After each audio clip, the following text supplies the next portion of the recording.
Assalamualaikum warahmatullahi wabarakatuh. Kembali lagi bersama saya Rahmawita Hidayah, NIM 1914080011 dari kelas Tadris IPA Fisika A. Video ini merupakan tugas dari mata kuliah Biofisika dengan dosen pengampu Ibu Nur Hasnah MSI dari Universitas Islam Negeri Imam Bonjol Padang. Materi yang akan dibahas pada hari ini yaitu biooptik.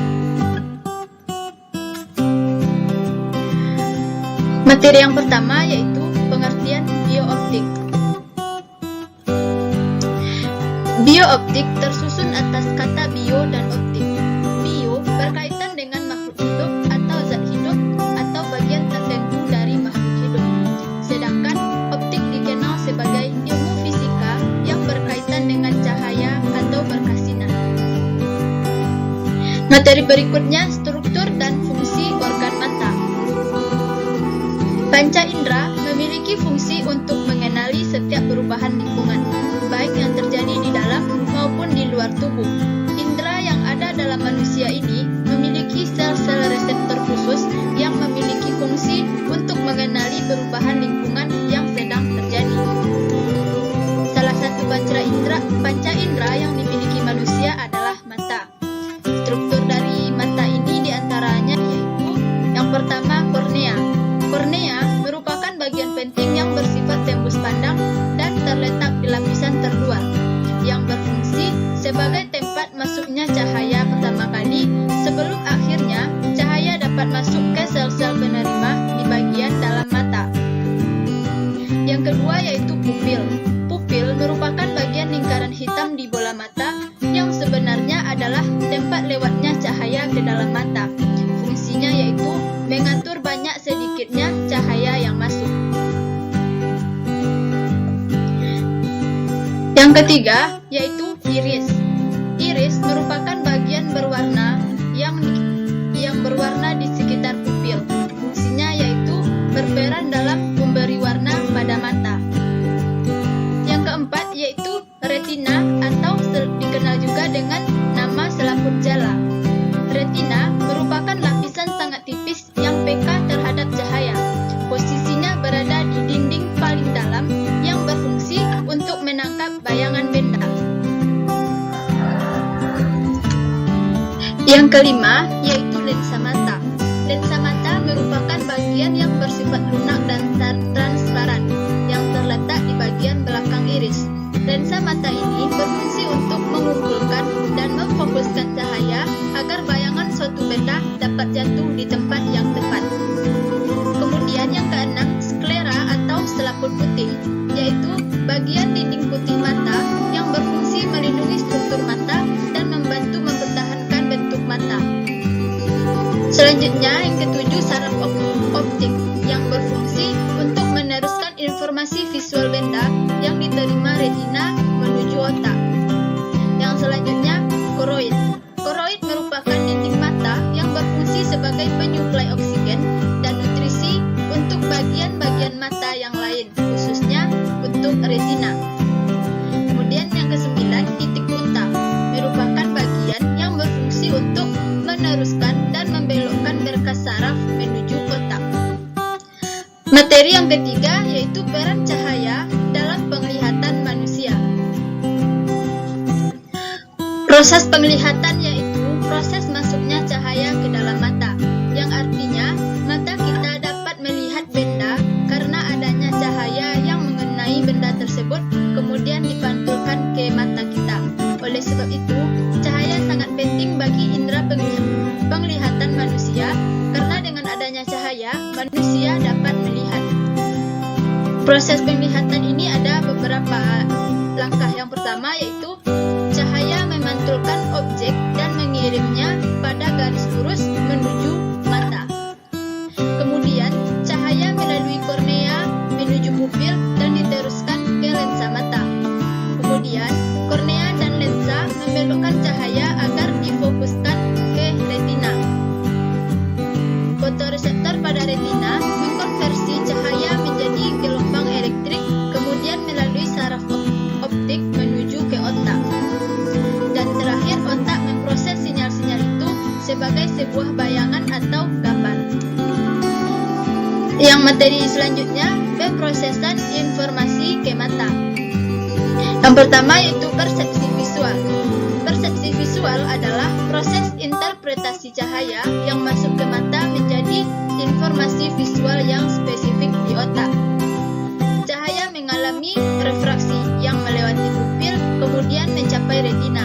Terjadi perubahan energi cahaya menjadi aksi potensial di retina.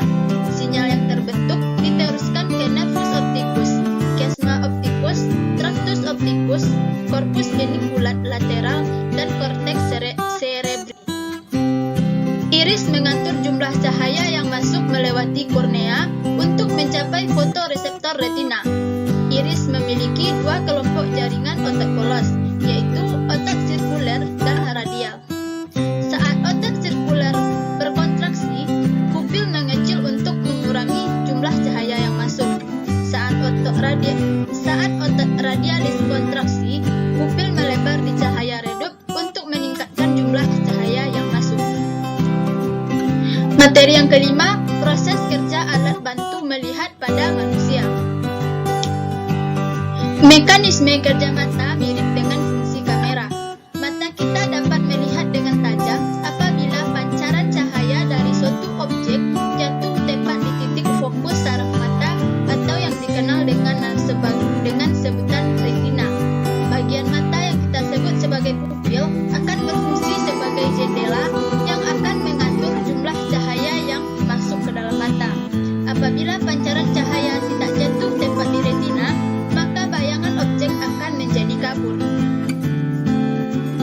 Alat optik adalah alat yang memanfaatkan sifat cahaya, hukum pemantulan, dan hukum pembiasan sifat cahaya. Alat optik yang utama adalah mata, sedangkan alat optik lainnya seperti lup, kacamata, teropong, kamera, mikroskop, atau teleskop yang merupakan alat bantu mata untuk melihat. Materi selanjutnya, kelainan refraksi pada mata. Yang pertama yaitu rabun jauh atau miopi, yaitu mata yang hanya dapat memfokuskan benda pada jarak dekat. Yang kedua, rabun dekat atau hipermetropi, yaitu mata yang tidak dapat memfokuskan benda pada jarak dekat. Yang ketiga, astigmatisme yang biasanya disebut oleh kornea atau lensa yang kurang bundar, sehingga benda titik difokuskan sebagai garis pendek yang mengaburkan bayangan. Yang keempat, mata presbiopi, yaitu terjadi gangguan akomodasi pada usia lanjut yang dapat terjadi akibat kelemahan otot akomodasi.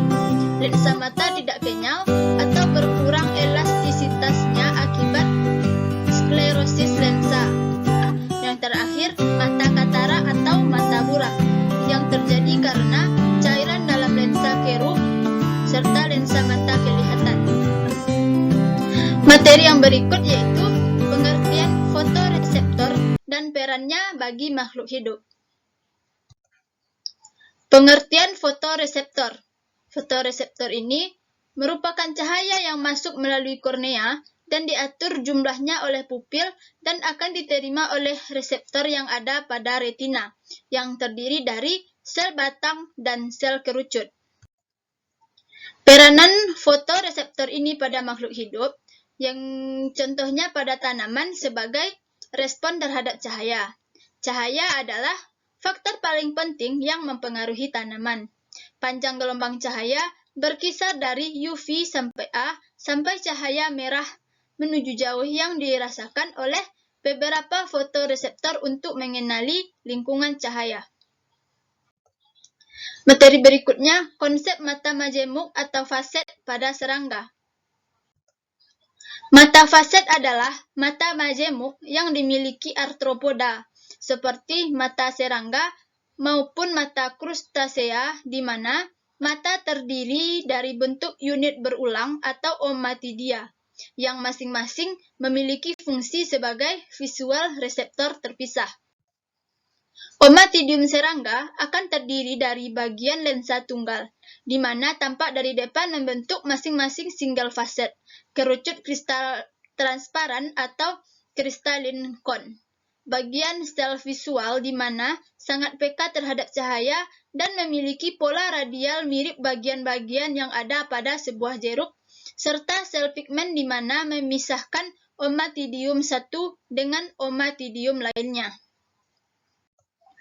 Materi yang ke-9, proses melihat pada mata majemuk. Proses melihat pada mata majemuk yaitu setiap omatidium akan menyumbangkan informasi penglihatan dari satu daerah objek yang dilihat serangga dari arah yang berbeda-beda. Bagian omatidia yang lain akan memberikan sumbangan informasi penglihatan pada daerah lainnya. Sebagai contoh yaitu mata lalat rumah terdiri atas 6.000 bentuk mata yang ditata dalam segi enam atau dikenal dengan omatidium. Materi yang berikutnya, konsep warna pada bulu merak. Burung merak umumnya bersifat pemalu dan menampakkan diri dengan jelas pada sore hari. Ketika sedang membentuk kelompok kecil yang bertengger di pohon, burung merak memiliki makna menghiasi dan keindahan. Bagian yang sangat menakjubkan dari seekor burung merak adalah ekornya campuran warna biru, hijau, dan warna emas dan terbentang sepanjang sekitar 1,5 meter. Bulu merak yang berwarna-warni pada permukaan dari bulu mikroskopiknya terdiri atas keratin yang menopang sel-sel batang melanin berwarna coklat tua dengan pola-pola biasa. Sel batang yang mengandung melanin ini terpisah dengan orde nikrometer, sehingga permukaan bulu ini berfungsi sebagai kisi difraksi. Kemudian, konsep difraksi ini digunakan burung merak dalam memperindah bulunya. Warna pada bulu merak bergantung pada jarak sel-sel batang melanin dan sudut cahaya yang mengenainya. Materi yang ke-11, konsep mimikri pada bunglon. Bunglon beradaptasi dengan melakukan mimikri, yaitu mengubah-ubah warna kulitnya sesuai dengan lingkungan atau tempat hinggapnya. Dengan mengubah warna kulitnya sesuai dengan lingkungan, bunglon terlindung dari pemangsanya sekaligus tersamar dari hewan yang akan dimangsanya. Penyebab bunglon berubah warna ini dipengaruhi oleh sinar matahari, suhu, dan mood. Materi berikutnya, ayat Al-Quran yang terkait dengan biooptik. Konsep cahaya yang disinggung di dalam Al-Quran Surah An-Nur ayat 35, Allah menciptakan matahari sebagai sumber cahaya yang sangat dibutuhkan oleh semua makhluk hidup. Sedangkan jenis-jenis serangga yang disebutkan di dalam Al-Quran yaitu dalam Quran Surat An-Nahl ayat 68. Mungkin hanya sekian materi tentang biooptik. Terima kasih. Wassalamualaikum warahmatullahi wabarakatuh.